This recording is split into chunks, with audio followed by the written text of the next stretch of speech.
Step into the vast expanse of the Sahara Desert, the largest hot desert in the world. Spanning across North Africa, this grand landscape encompasses parts of Algeria, Chad, Egypt, Libya, Mali, Mauritania, Niger, Western Sahara, Sudan, and Tunisia. Experience the full range of temperatures, from the scorching heat of the day reaching up to 47 degrees to the freezing -6-degree temperatures of the night, receiving an average annual rainfall of just 1 inch, and some areas receiving no rainfall at all. The Sahara is not a welcoming habitat for humans. But this was not always the case. 5,000 years ago, it was a lush savanna grassland, teeming with life and featuring lakes, rivers, and wetlands. This period was known as the Green Sahara, or the African Humid Period, and began around 15,000 years ago. But this was a fleeting glimpse into a distant past where the Sahara has been cyclically green for eons, providing a pathway for human migrations across the continent and out into the world. Let's start this journey way back in prehistory. It is well established that the Sahara was the site of catastrophic flooding. The question is, when did it happen? The most likely time frame would be at the end of the last ice age, roughly 11,500 years ago. The rapid melting of the ice sheets over Europe, probably caused by a meteor airburst, would have melted ice sheets miles thick, almost instantaneously. Unimaginable volumes of water would have rushed into the Mediterranean Sea, causing it to overflow and crash across the land. Huge striations and water ripples can be seen from satellite imagery, and the paths that the water carved are clear for all to see. Anything in the way of this colossal wave would have been completely vaporized over the course of around a week. This is possibly where the hundreds and hundreds of ancient flood stories from all across the world, ranging from the Maya in South America to Asia, Polynesia, and the biblical tale of Noah. These collective accounts of consciousness, all saying the same thing, cannot be dismissed as myth and legend. They are a warning that has been passed down about the turbulent nature of the Earth's past.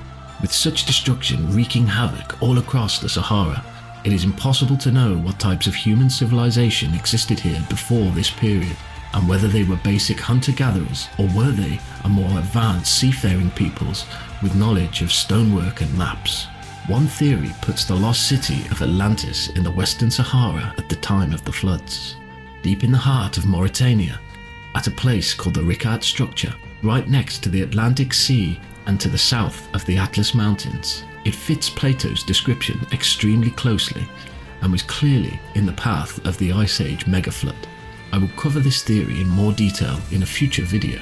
Once the flooding subsided, it would have left in its path a brand new system of rivers and lakes, leading to a much more stable period in the area, allowing the surviving communities to rebuild in relative peace.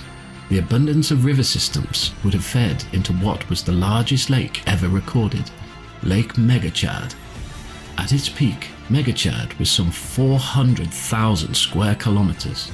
To give you an idea of how massive this was, you could have fit in the whole of the UK, Netherlands, Belgium, and Austria inside it. Up until around 3000 BC, Lake Megachad was larger than the Caspian Sea and was a thriving area with an abundance of water, plants, and animals, including elephants, buffaloes, rhinos, crocodiles, warthogs, and giraffes. This allowed humans to thrive for thousands of years and the civilizations to flourish due to the availability of resources such as food, water, and shelter. The abundance of game animals and vegetation provided a reliable source of meat and plant-based meals, and the population of the Green Sahara 10,000 years ago was significantly higher than it is today. The higher population led to the development of relationships and trade between communities. The availability of goods and resources such as pottery, tools, weapons, plants, and animals contributed to the growth of highly advanced interconnected civilizations. One of the earliest known civilizations of the Sahara that would have survived the floods was responsible for building the incredible Nabta Playa, a stone circle hidden deep within the Nubian desert of southern Egypt. It's an ancient site that holds the secrets of a bygone era. The megaliths found at Nabta Playa are believed to be the remnants of an advanced urban community that existed around 11,000 years ago. That makes them 6,000 years older than Stonehenge. These stones, which are considered to be the oldest known astronomical alignments of megaliths in the world, were left behind by this community. It is quite possible that these were also the same people who populated along the Nile River and built the Great Sphinx and the pyramids. One of the earliest recorded civilizations was the Kiphians, ranging from around 10,000 to 6,000 BC. The Kiphians were prolific hunters, as evidenced by the numerous bones of large savanna animals found in the same region. This suggests that they live near a great lake. A canoe found in Nigeria dates back to around 6000 BC and is the second oldest boat ever found. This could have been used by the Kiphians to fish along the shores of Lake Megachad. Not only were they hunter-gatherers, but also artists as well. Rock art depicting the details about their lives are scattered all over the Sahara region. They were also tall, with an average height of over 6 feet. Traces of the Kiphian culture do not exist after 6000 BC. After this time, the Tenarian culture colonized the area. The Tenarians, who lived in the Sahara from around 5000 to 2500 BC, were considerably shorter in height and less robust than the earlier Kiphian culture. They had unique burial practices, including the use of jewelry and ritual poses. Examples of this include a girl buried with an upper arm bracelet carved from a hippo tusk, and a triple burial containing a woman and her 2 children in a touching embrace. However, 5,000 years ago, the climate in the Sahara began to change once again. The amount of rainfall decreased and the region gradually became drier and more arid.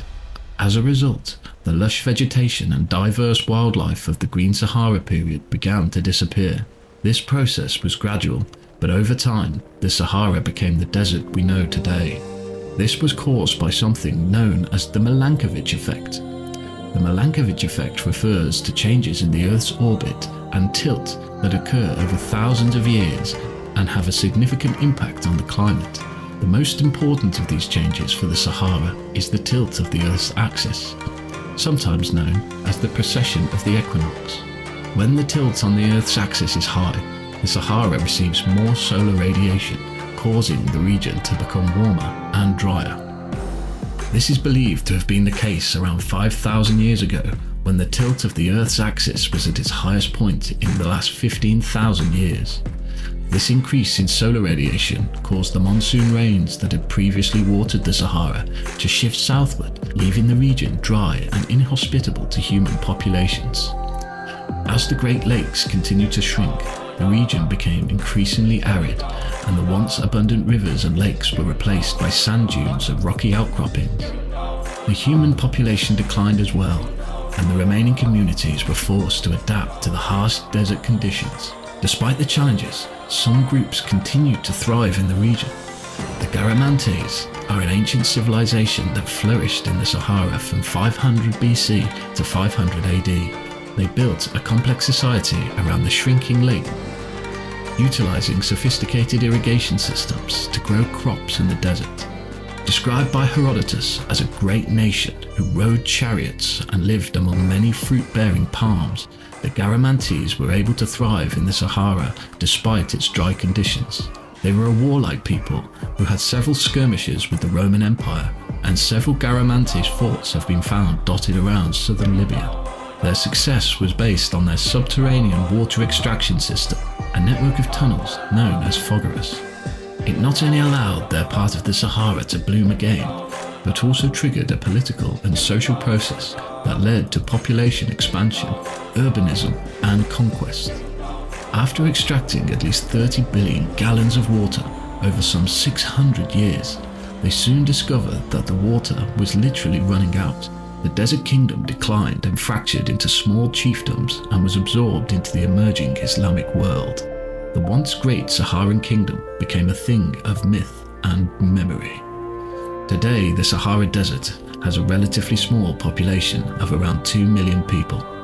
The majority of those who inhabit the Sahara are nomadic, constantly moving to different locations, mainly during the wintertime. and spending the boiling summers high in the Atlas Mountains to escape the heat. However, there are also some permanent communities located near water sources. As of today, the Green Sahara is making a comeback. Not naturally, just yet. There is about another 8,000 years before that happens. But through ambitious geoengineering projects such as the Great Green Wall Initiative, they are attempting to combat the desertification, using water harvesting techniques to fertilize the ground and planting 50,000 acres of trees. They are creating a patchwork of productive and fertile landscapes across the desert. The population of the Sahara is expected to double by 2039.